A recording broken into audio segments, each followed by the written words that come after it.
former Metropolitan Municipal District Chief Executives in the previous administration. Now, addressing the media in Accra earlier today, the former MCE for Adenta constituency, Ebenezer Doko, said after critical assessment of the various aspirants or persons who have declared their intention so far to contest the flag bearership of the new Patriotic Party come January 31, 2026, they are convinced that the 2024 flag bearer and former Vice President Dr. MahamuduBawumia is the best option for the opposition NPP in this critical moment. The decision and announcement indicate also that these MMDCES, according to Ebenezer Doko, will do what they have to do to ensure that Dr. MahamuduBawumia wins. Well, they addressed the press after that said meeting earlier today.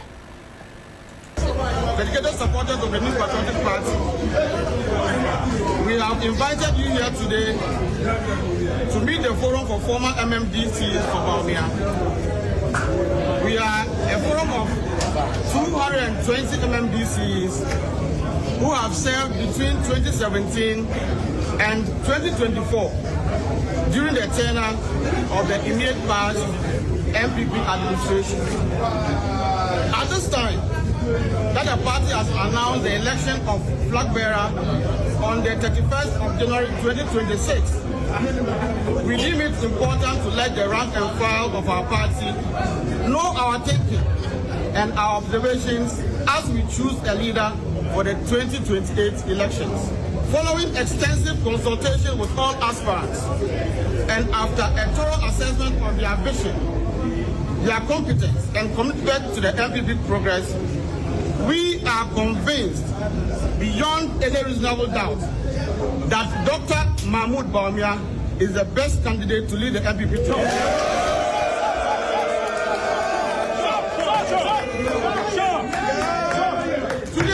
Today, 220 former MMDCs, comprising men and women who have served at the grassroots level with dedication, have signed onto this declaration, pledging not just our votes, but our time, our resources and energy to mobilize, to campaign, and deliver a massive support for Dr. MahamuduBawumia's candidacy.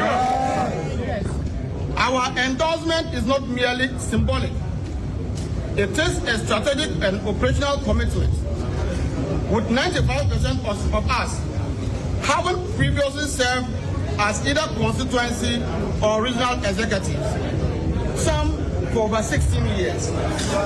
We possess an intimate understanding of the MPP's structures, dynamics, and electoral needs. We will deploy this experience to ensure Dr. Bawumia's message resonates in every corner of Ghana. Why our endorsement stands out? Well, you just heard there the former municipal chief executive for the Adenta Municipal Assembly, that's Ebenezer Doko. Now, here's what we know: the list of the known faces that have indicated their intentions to contest the flag bearership of the new Patriotic Party come January 2026. What are the persons, Christabel? Well, we know that Dr. Bawumia has not declared his intention yet, but a lot of individuals and groups are rooting for him to contest. And these individuals, over 60 members, includes over 60 members of parliament, parliamentarians who visited him, and 200 MMDCEs. Also, Kennedy Ejapong is former presidential primaries aspirant and intends to contest this time around. Being a former member of parliament, some NPP MPs have also thrown their weight behind him. We also know that former Education Minister Dr. Yao Osei Educhum is one of the aspirants who has formally announced his intention to contest the flag bearer slot. He had been tipped to be a running mate to Bawumia for the 2024 election. Also, former Minister of Agriculture and current Member of Parliament for Abetifi, Dr. Brian Echiampong, is also eyeing the slot after he formed a committee to explore the possibility. Other key members of the party who had earlier contested are yet to make their intentions known, and they include Owuse Friye Akoto, who is a former Minister of Agriculture, Kwabena Ajipong, and Francis Adai Nimo. I see, and Dr. Brian Echiampong has also been talking. He's indicated that he is not in to test the waters. He is in to win power for the new Patriotic Party and for Kennedy Japan. You recall sometime last week, the report as well that he met over 200 former MMDCEs. Well, there's a story that's making the rounds that these former MMDCEs have disputed the claims of endorsing Kennedy Japan for the NPP flag bearership after their meeting with him last week, Thursday. And the videos of it we have, if you go on our Facebook page at 3FM927, that meeting that Kennedy Japan had with the former MMDCEs last week, Thursday, we have those videos as well that you can see. And in fact, that meeting also had some sitting members of parliament who were there as well, seeking to declare their support for him. And last week, Thursday, that meeting that Kennedy Japan had with the former MMDCEs, and then Dr. Stephen Amwa, who is the prior member of parliament, was there. Also, they had some former MMDCEs there, and then again, we'll be finding out exactly what is going on. And then also, you have Kwakwating, who was the former deputy finance minister, was also there as well. And then the former that's the public relations officer for the Ministry of Education, who is now spokesperson for Kennedy Japan's campaign team, Kwesi Kwating, has also indicated that Dr. Bawumia is only creating false sense of support with staged endorsements. As to what all of that means and how this will play out, I've been joined on the telephone by a man who has been studying the political dynamics of how things are playing out. Dr. Samuel Efreye is a political marketing expert at the Kumasi Technical University, and also talk about the heart of the new Patriotic Party, the well bank of the party, and the base of the party. That's the Ashanti region. Our Northern Bureau Chief, William Evans Sinkum, is joining us on the telephone as well. Gentlemen, good evening. Thank you for joining us. Good evening. Yes, good evening, Alfred. No, let's start off with you, William, for good reason. How is the Ashanti region responding to what is happening already after just about a week ago? The party's National Executive Committee indicated they would want the flag bearership elections to take place on January 31. We've seen a number of things happen. Dr. Brian Champon saying, well, I'm in it. I'm in it to win power. We've seen then Boache Jako also indicated this decision, in his view, is nonsense. Dr. MahamuduBawumia is meeting these former MMDCEs today. He met over 60 sitting members of parliament last week. Kennedy Japan as well met these former MMDCEs as well. And we understand a number of them are coming from the Ashanti region. What's going on in there?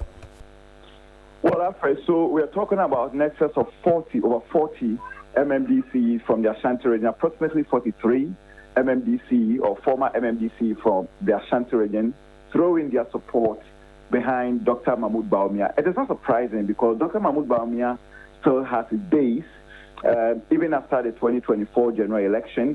Apart from Accra, this is where he has his, biggest coordinating office. And that is where the magic is happening. And he has been very relentless, since that defeat in 2024. I can tell you that a month will not pass without him coming to the Ashanti region, sometimes overtly, sometimes covertly. That is sometimes known to the public, sometimes also not readily known to the public. But he has been having some level of engagement at the party's base, and it is not surprising. For some of us, it's not surprising to hear 43 of them joining their colleagues in other parts of the country, former MMDCs, to throw their support behind Dr. MahamuduBawumia. I see. And you talk about these former MMDCs. They also met Kennedy Japan last week, a number of them as well. Now we are reading that they say they did not endorse Kennedy Japan for the flag bearership. What's all this about? Well, absolutely. So there were, compendium of speculations. Let me borrow that word from Savage, compendium of speculations that these MMDCs, after meeting Kennedy Japan, threw their support behind the former Asin Central Member of Parliament. Now, people were asking questions. I was also trying to understand whether it was one of those political gimmicks or it was actual, throw of support.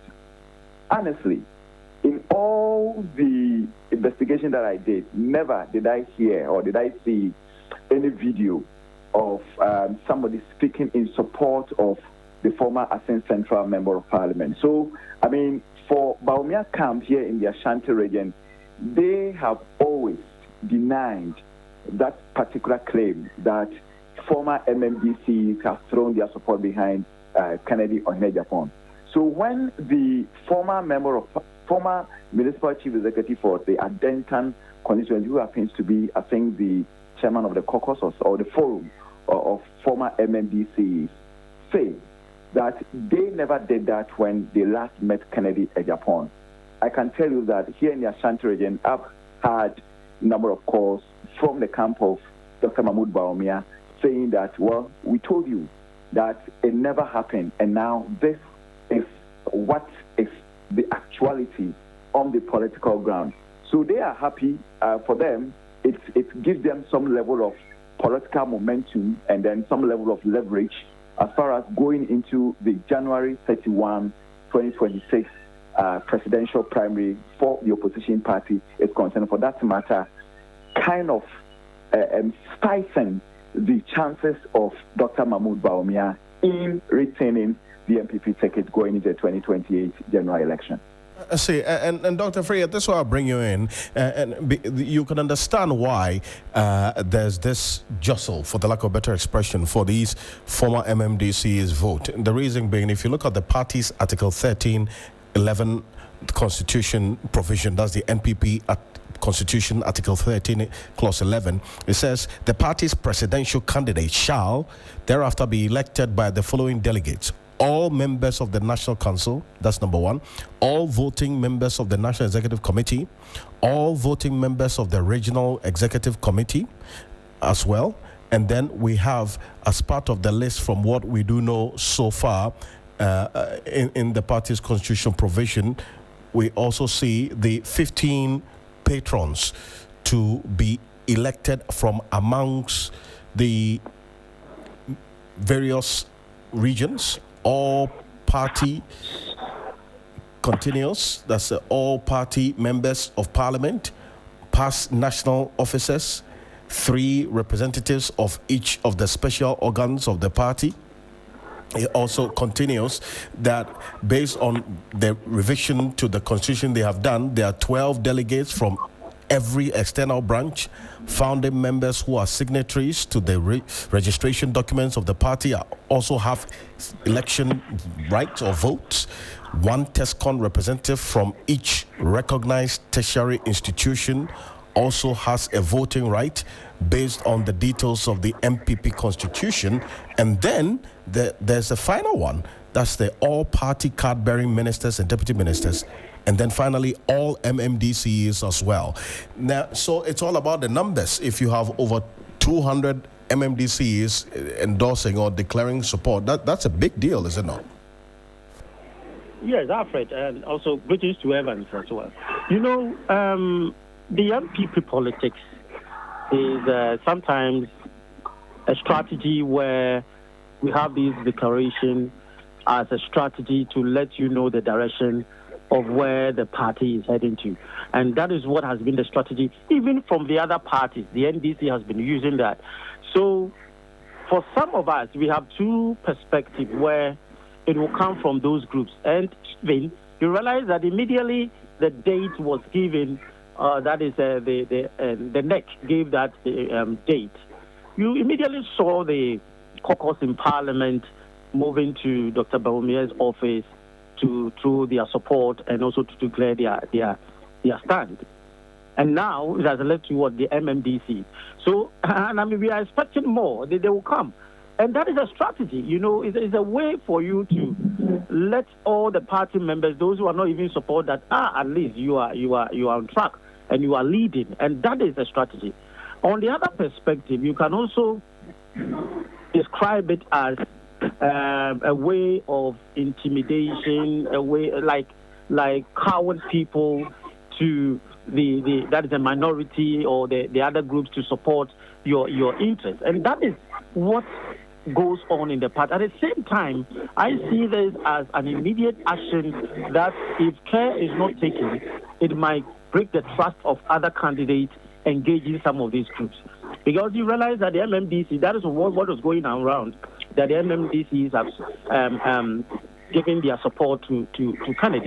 So assuming that Kennedy want to meet or other candidates want to meet these groups, what do they have to say? So sometimes we have to be very careful on the other side. If we want to have a level playing field, all these groups should give fair opportunities. And even if they want to come up with a statement, I think it's too early to have these declarations so that at least it makes the political landscape in the NPP a little bit not antagonistic and even not acrimonious, so that people will have their stand that I don't want to meet you, I want to meet these people. And that is where our concern is. But this declaration is a political strategy.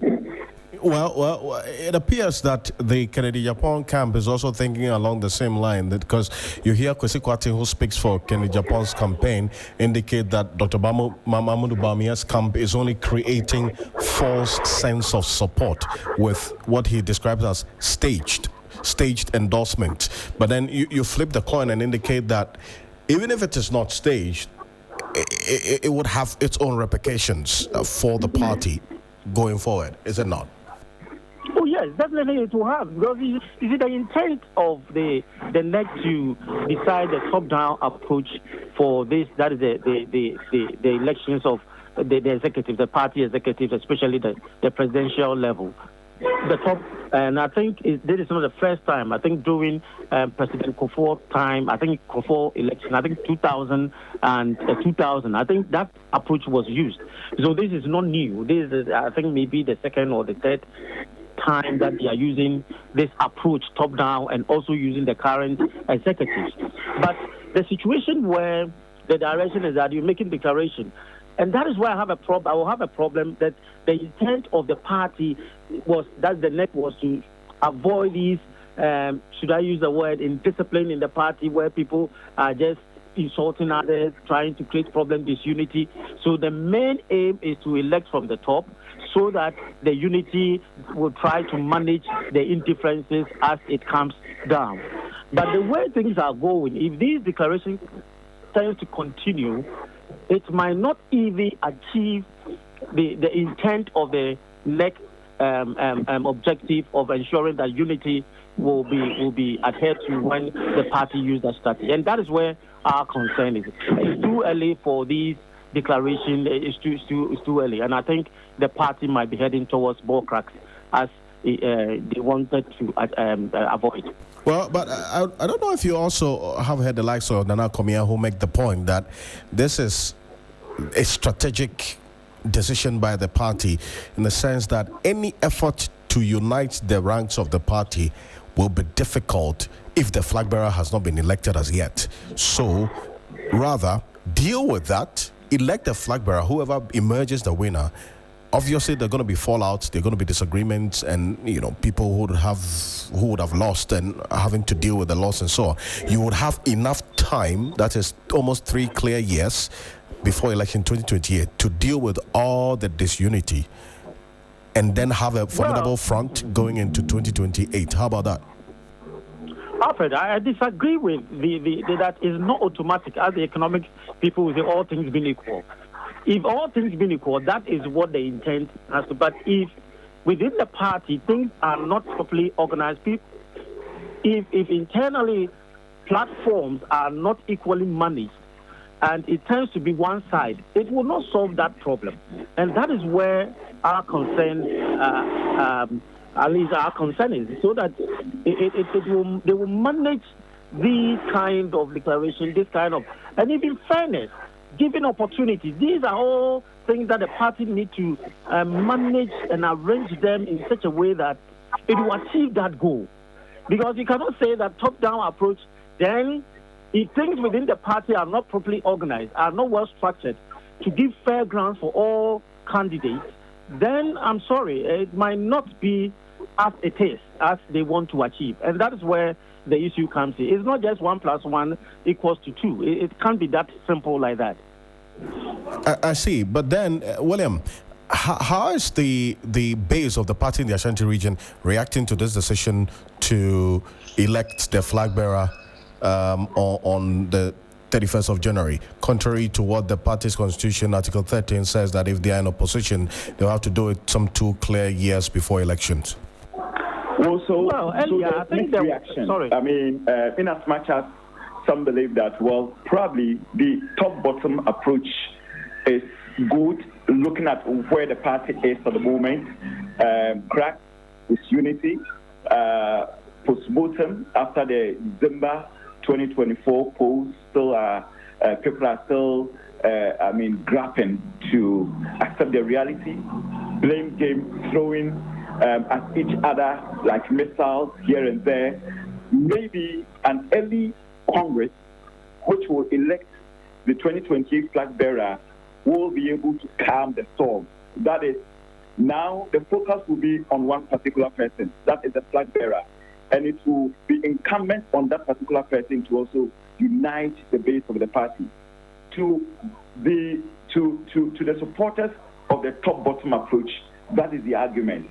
But to those who dissent, they also believe that it will further deepen cracks, because now they're also asking questions about album. What album is going to be used to elect the January 31, 2026 flag bearer? Is it the old album? These are some fundamental questions that they are also asking. And whether, maybe in July's conference, there's going to be some level of understanding to perhaps hold polling station, electoral area coordinators, constituency, regional, up to national elections quickly or swiftly before electing a flag bearer of the party. Some are also saying, those who are dissenting are saying that maybe at the conference, they are going to raise that particular argument and see whether it will be considered and maybe referred to the Constitutional Review Committee of the party and maybe give or be given some level of adoption as far as the NPP's constitution is concerned. But hey, these are mixed reactions. But we can only just brace ourselves up for July conference, force the party to decide which direction they are going, and as journalists, we will just take it from there. And rightly so. And Dr. Freya, you wanted to weigh in on this one very quickly? Yes, I was saying that there was some misfeeling because the party members were not,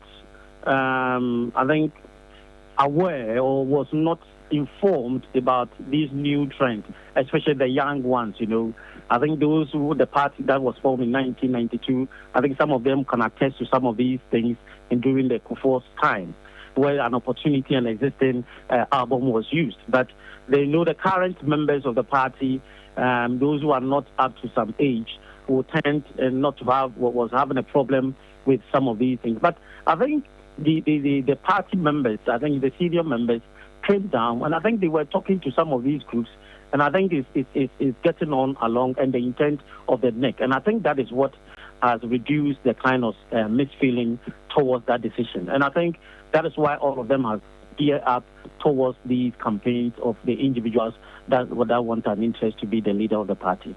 And I do appreciate your thoughts on this, Dr. Samuel Freya. Thank you so much for joining us. My pleasure. Dr. Samuel Freya is a senior lecturer political science at the Kumasi Technical University. Is joining us also from the Ashanti region. William Evansinkum is our Northern Bureau Chief, our lead Ashanti regional correspondent, also giving us some details of how the NPP supporters in the Ashanti region, that's the World Bank, the base of the party, are reacting to the news of these endorsements and also the meetings that both Dr. MahamuduBawumia especially and also Kennedy Japan have been having with former MMDCES sitting members of parliament. Brian Champon has also been talking, and you've heard from Boache Jako as well, who's described this decision as, in his view, nonsense, and a few other persons as well who have been expressing their thoughts on that. But we'll see how the coming days will look like on this particular issue here on Hot Edition on 3FM. 92.7. We're also on Kesmi 107.1 in Tamale. We're live on W 93.5 in Wa and beyond. Share your thoughts and views, comments and opinions with us. We read out to you and to the rest of the world. And there's another matter that is generating some concern regarding how exposed Ghana's economy is to the impact of the Israel-Iran